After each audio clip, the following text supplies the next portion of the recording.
Morning, church.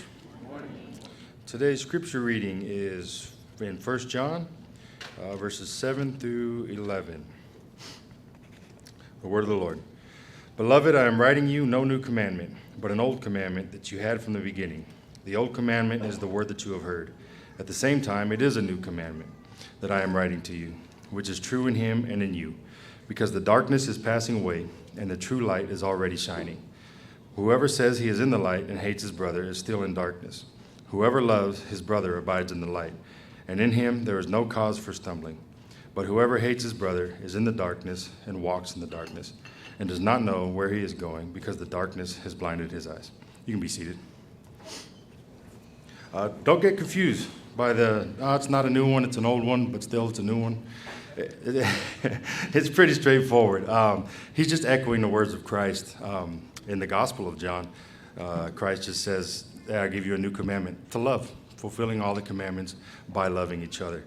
And this is basically that same sentiment. Excuse me. John wants us to know that our actions ought to match our words.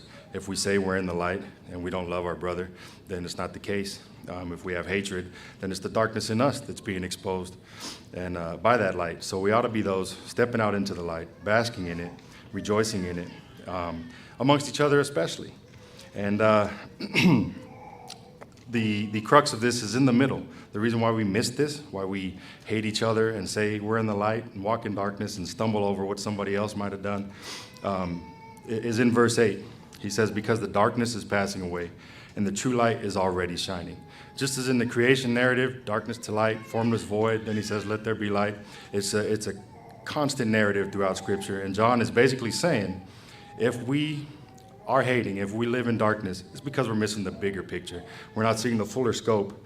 Our view is minimal. Our view is just relegated to the moment rather than the bigger picture, and we would see our brothers and sisters in greater light. Excuse me. So that issue of darkness passing away and true light is already shining, the light of Christ has come. The eternal daylight of this creation has been inaugurated in the incarnation of Christ.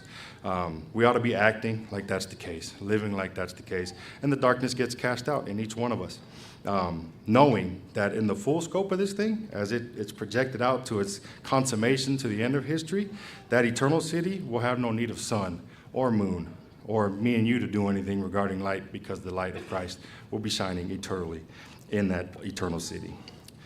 And with that, lift up your hearts. We lift them up to the Lord.